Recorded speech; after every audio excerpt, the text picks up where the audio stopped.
Wanita itu memasukkan aksid ke dalam topeng. Kemudian minta staf untuk mengoleskannya di wajah pelanggan.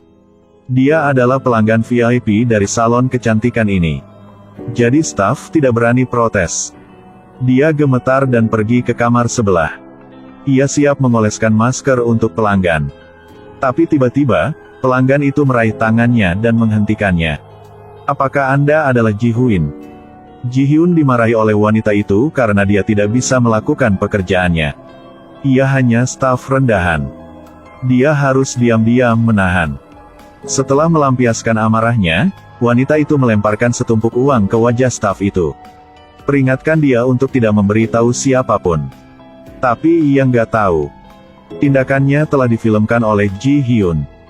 Setelah wanita meninggalkan, Eun Jo bergegas untuk menghibur Ji Hyun. Melihat Ji Hyun ketakutan, Eun Jo sepertinya melihat dirinya yang lemah. Ji Hyun merekam videonya tetapi tidak berani mempublikasikannya. Karena wanita itu telah mengancamnya jika dia berani mengungkapkan.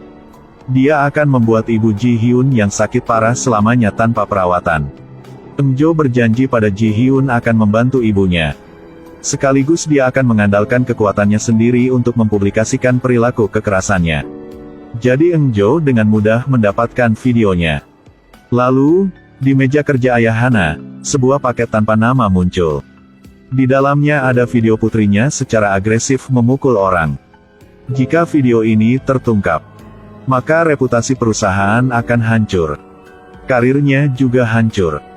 Ayah Hara sangat marah, hanya ingin memukul putrinya.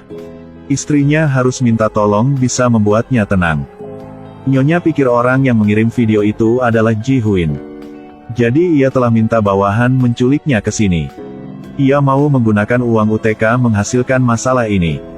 Tapi orang yang datang ke sana bukan Ji Hyun. Ia adalah Eun Jo. Eun Jo mengeluarkan surat kuasa dan memberitahu dengan Nyonya bahwa Ji Hyun mempercayakannya untuk menangani ini. Ia akan melaporkan ini ke Dewan Direksi untuk menghapus status model eksklusif Hara.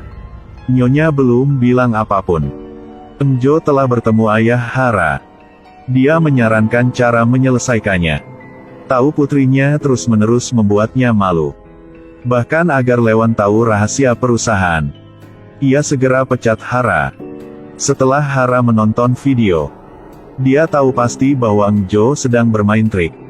Dia marah dan menghalangi Eun Jo. Lalu tampar dia.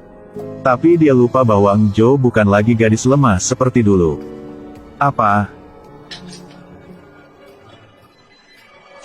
Wanita itu melemparkan segelas air ke saudara laki-lakinya yang bodoh.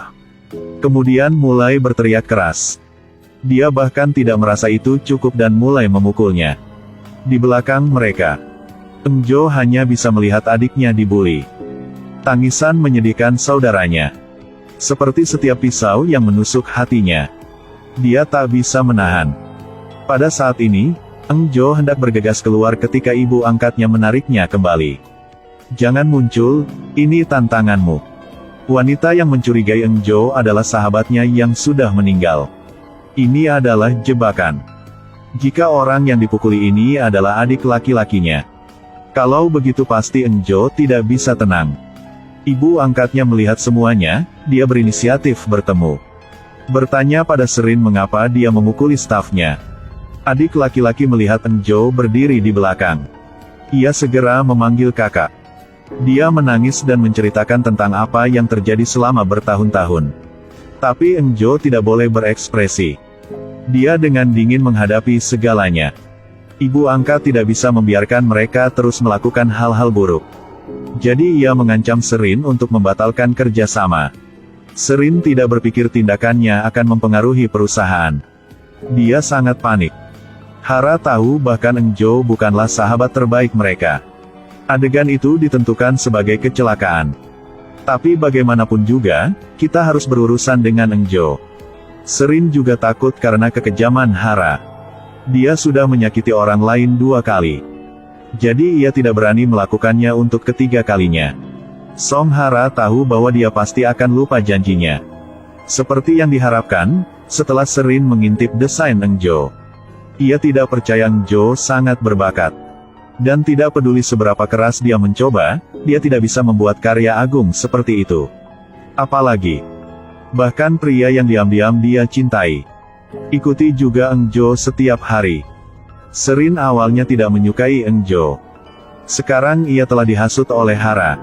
Sekali lagi dia berencana buruk. Jadi dia pergi mencari pria yang mengejarnya.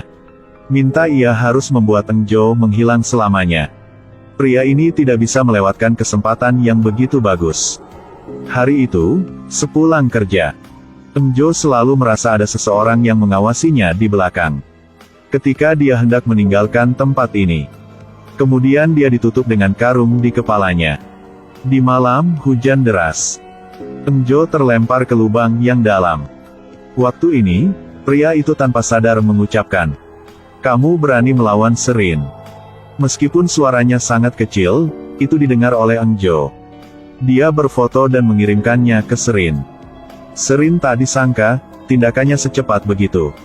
Dan Hara hanya bisa mengucapkan beberapa kalimat untuk menghilangkan kekhawatirannya. Wanita yang berbakat ini. Dia tertutup lumpur di seluruh dan memasuki rapim. Gadis yang akan berpidato, langsung berteriak. Ia terburu-terburu kabur. Tapi semua hanya ilusi. Ternyata dia ingin mencegah Eng Jo menghadiri rapim. Serin minta bawahan menculik Eng Jo. Ketika melihat foto, ia mengira Eng Jo telah meninggal. Dia akhirnya mengirim foto itu ke sahabatnya, Hara. Hara sangat puas. Tapi ia gak tahu, kemarin pas batunya longsor, bawahan Serin melarikan diri karena mereka sangat takut. Untungnya, Eng Jo bisa lolos dari kematian. Tentu saja dia tahu bahwa Serin tidak lebih dari pion. Dan orang di balik semuanya tidak lain adalah, tentu saja, ketika Hara tahu Eng Jo masih hidup, dia sangat marah dan bertanya apa yang Serin lakukan. Lalu taruh semua kesalahan padanya. Karena bagaimanapun juga, Serin yang menyakiti Eng Jo. Andalah yang menghasut saya untuk melakukannya. Aku, KM ada bukti atau enggak? Serin tahu dia terjebak sekarang. Untuk melindungi dirinya sendiri, dia pergi mencari pria itu. Minta dia untuk bertanggung jawab atas perilaku ini. Pria menyeringai. Kenapa bisa begitu? Mereka adalah kawan. Tentu saja, ibu angkat tidak akan memaafkan siapapun yang berani menyakiti putrinya. Lagi pula, dia juga pemilik perusahaan besar. Dia tidak mengatakan apa-apa, langsung pergi ke perusahaan Hara. The teleporter is then fatally knifed by Roland. Kalau tanpa penjelasan yang masuk akal, dia akan memulihkan investasinya. Ini adalah kejutan besar bagi perusahaan ini. Oleh karena itu, ayah Hara segera mengirim seseorang untuk menyelidiki. Ibu Hara mengingat ekspresi Seri yang tidak biasa di pagi hari. Dia menduga. Tentu saja, ia hanya berbicara beberapa kata. Serin mengaku. Kemudian dia mengatakan bahwa Hara menghasutnya untuk melakukannya. Hal ini membuat ibu Hara sangat khawatir. Jika suaminya tahu bahwa putrinya akan menyebabkan masalah lagi. Tak hanya Hara. Bahkan ia mungkin akan mengusir keluar. Song Hara tak pikir itu. Dia pikir tidak apa-apa untuk menyalahkan Seri. Karena dia hanya berbicara saja. Tapi ibu sangat khawatir. Dia memberitahu Hara tentang modal investasi. Hara sekarang menyadari keseriusan masalah ini. Sampai ke kantor, dia langsung menamparkan Serin. Sekarang bukan waktunya untuk saling menyalahkan. Tapi harus berpikir bagaimana mengakhiri semuanya. Jadi Hara menyuap pria itu. Biarkan dia mengambil semua tanggung jawab sendirian. Masih berpikir semuanya akan disembunyikan. Sampai malam hari, dia dan Serin diundang ke bar oleh pria itu. Tanpa mengetahui bahwa seluruh percakapan mereka direkam oleh kamera.